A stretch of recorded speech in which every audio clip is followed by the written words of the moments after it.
you. I've had enough people asking me what's going on that I'm taking some time to update. I'm running a few errands because they've given us a couple hours where we don't have to be near our bomb shelters. They did say that if sirens go off, this is different than usual. Usually we have to go into our bomb shelters, stay there about 10 minutes, give it enough time in case they blow something up that was fired at us. There'll be enough time for the pieces to fall to the ground, and that's about 10 minutes. In this case, they said when you go in and the sirens sound, you stay in there until we tell you you can come out, because we don't know how intensive the firing is going to be. Our last round, I believe, was in October from Iran. There was some 200 ballistic missiles, and when I say ballistic missiles, I think most people don't understand how big these things are. They're bigger than buses, and we've had pieces fall inside of our borders after they were blown up, and just the pieces were as big as a bus. So I'm actually going to one of our facilities to close up the bomb shelter window in case even just the explosion creates a, I don't know what you call it in English, a hedif, and cracks the glass. But it's definitely, everything was very tense yesterday, and about 3 o'clock in the morning, we had an alert on our phones, and it's the first time they've actually used this system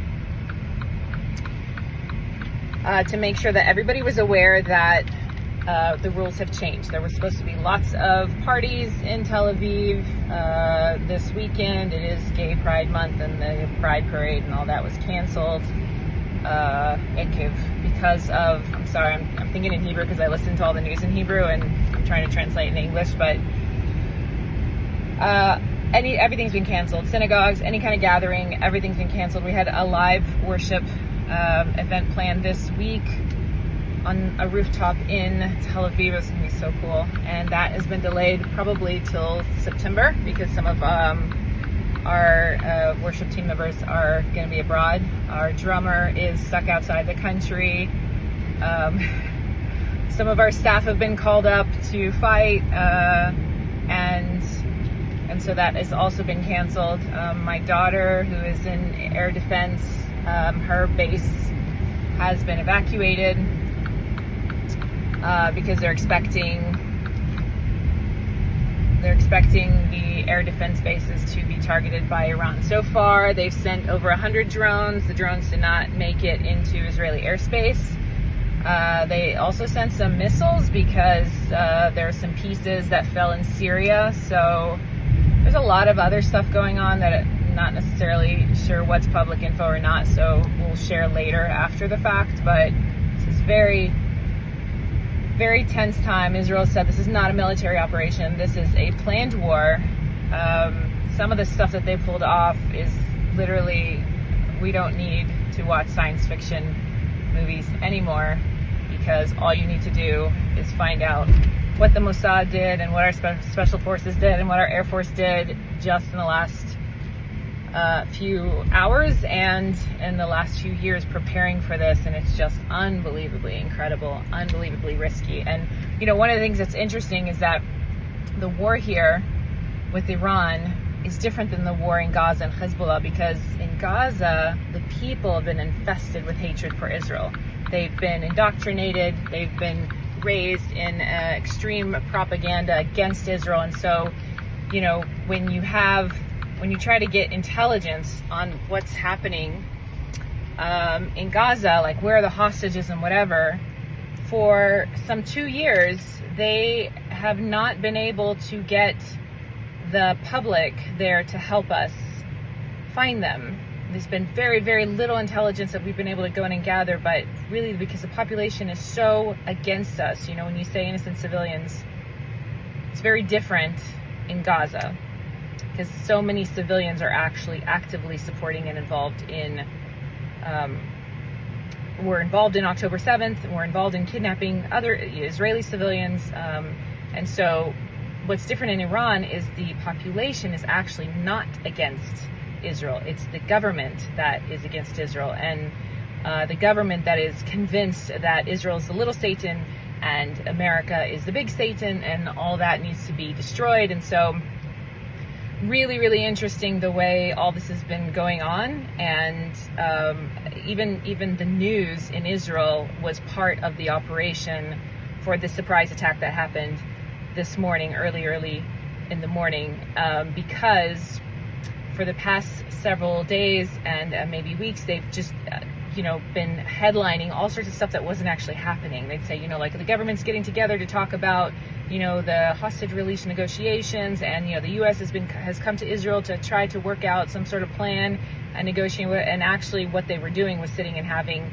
meetings about the planned attack. And so, like I said, it's a straight up movie, and so far we've been extremely successful. So obviously, the mood in Israel is very maybe frustrated that kind of your daily plans. My daughter is having a royal meltdown because she had all sorts of plans this weekend and she can't go, and she's like, but my kids were raised in war, and they know that this is the way it works. Sometimes we have fun, and sometimes we hunker down. And so I have arrived. I'm going to close up the windows and pray for safety for our team. Work has been canceled. Some of our team members, like I said, are overseas, so they're gonna have to find out how to work overseas.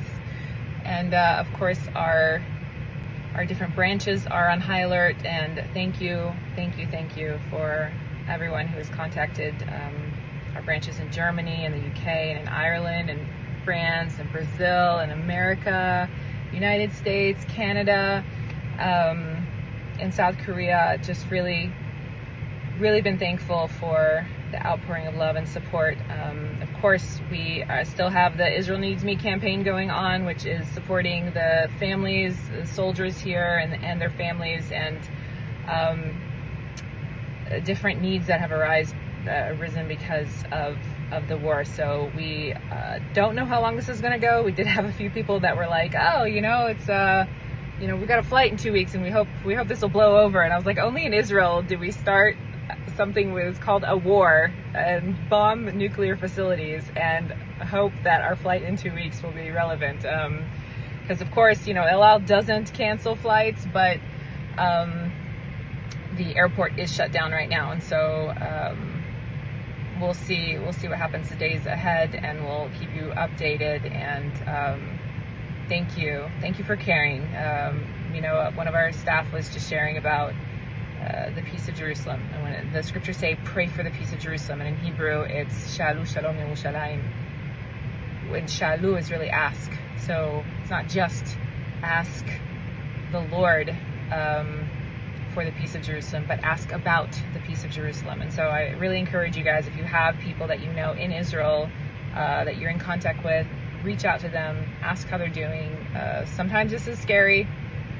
Sometimes we're just used to it, and we're just kind of like, yeah. The last 2 times we were bombed from Iran, it was the most incredibly intense experience of the skies shaking. And if you have not experienced it yourself, I don't even know how to describe it to you, except for picture thunder.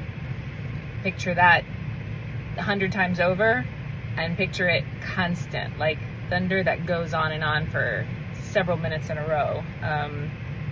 Very intense. And but the bottom line is, of all the things that are going on, the one thing that we know is that Israel will be here in the end. It is something that was promised. I don't know if our home will be here in the end. I don't know if the car will survive. We do know that Am Yisrael Chai forever. Until next time, I'm Shani from Jerusalem.